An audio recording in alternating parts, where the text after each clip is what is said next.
Right now, some entertainment news. Former NFL player Doug Martin dies in police custody. Um, I'm just now finding out about this person. So I would like to hear your reflections on it, Q, but I'll paint the picture. This from ESPN. Doug Martin, a former All Pro running back with the Tampa Bay Buccaneers, died in police custody early Saturday morning after an incident at a residence in Oakland, California. Police confirmed Monday.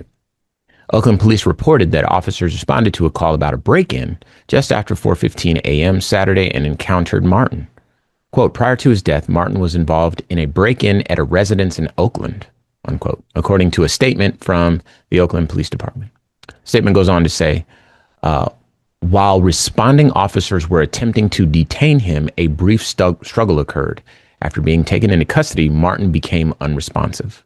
Paramedics responded to the scene, provided medical aid, and transported Martin to a local hospital where he later died, unquote. Martin was 36. Athletes First, which represented Martin when he was in the NFL, issued a news release Monday night that said he battled mental health challenges that profoundly impacted his personal and professional life. As part of the release, the agency also said Martin's family sought to clarify the circumstances of his death. Quote, Doug's parents were actively seeking medical assistance for him and had contacted local authorities for support. Feeling overwhelmed and disoriented, Doug fled his home during the night and entered a neighbor's residence 2 doors down, where he was taken into custody by police. An investigation into what transpired as he was detained is underway. This is from Athletes First.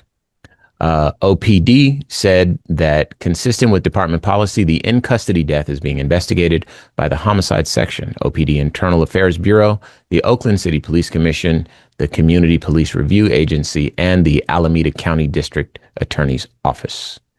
Go ahead, Q. Why don't you start? Because there's one thing that if you don't say it, I want to make sure I shoehorn it in here. So, as is typically the case when it comes to anything involving or related to sports, my brother assigns me the expert in his own mind. Except this story has very little to do with sport. Okay. Almost nothing at all. Okay. This story has a lot to do with what Ramses and I have both kind of become experts at covering. Sure. Yeah. And it's law enforcement, unarmed black man, mysterious accountability measures, right? The Oakland Police Department has said that this in custody death is being investigated by the Oakland Police Department. I'll stop there. The Oakland City Police Department has stated that this in custody death is being investigated by the Oakland Police Department. I wish you guys could see us, right? Because there's like pauses here where our facial expressions are doing the talking. I'm going to read this again because it's typed out so beautifully in the press release. I just want people to understand it as thoroughly as I do, or not. The Oakland Police Department said that, comma, consistent with department policy, comma, the in custody death, by in custody death, they mean this man died while in custody of the Oakland Police Department, the same police department who issues the statement and the same police department who is investigating themselves for this in custody death. Real quick, Q. One time you said it beautifully. You were like, so the police. I love it. Just lives in my head rent free. The police is crazy. You said it. I remember. And now listen, Ramses and I probably, I won't say more because I'm sure there's others, but as much as anyone on planet Earth feel that police accountability is an absolute necessity. It's just having the police. You understand what I'm saying? It just seemed like a strange strategy. Yeah. Actual accountability. Yeah. And how this is framed earlier in the press release. After being taken into custody, Martin became unresponsive. Right. You Right. get what I'm saying? Right. Can I jump in? This is the part I wanted Please. to. So I'll help you paint this picture. So one of the things that we know is that this is the thing that we study. For folks that don't listen to our other show, Civic Cipher, that show is kind of our long-standing show, nationally syndicated. We're on 151 stations around the country every week, and we started by, and we still do cover, police killings, police overreach, particularly as it relates to unarmed, marginalized people in this country. The lack of accountability, the indoctrination of the population via what is known as propaganda, police tactics like this, where they're intentionally vague. So you could read the statement and you wouldn't know if the police injured someone or someone injured the police.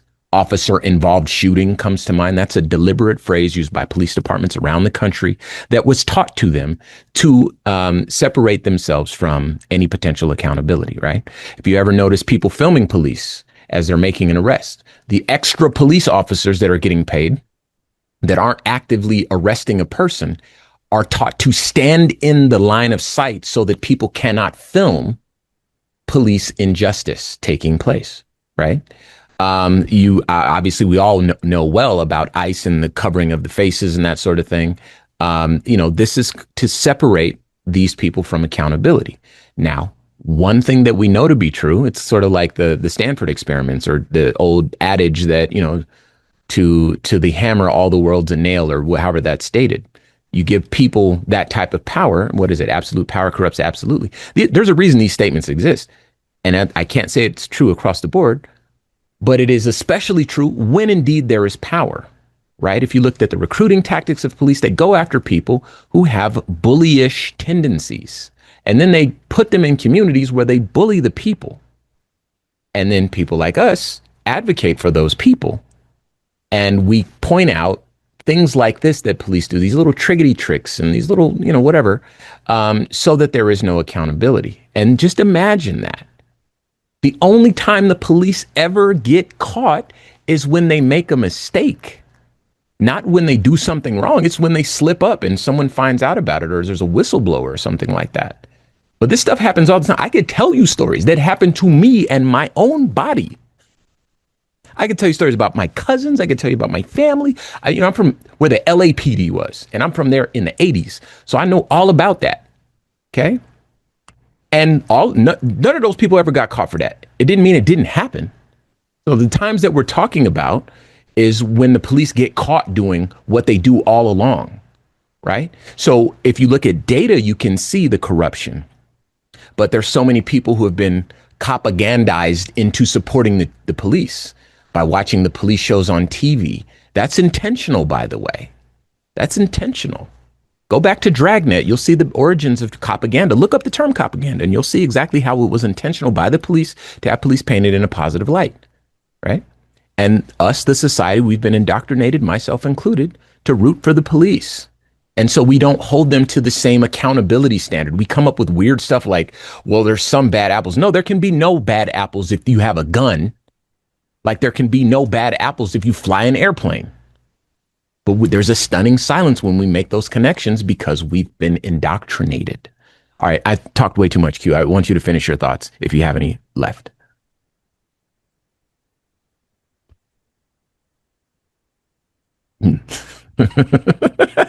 Sorry.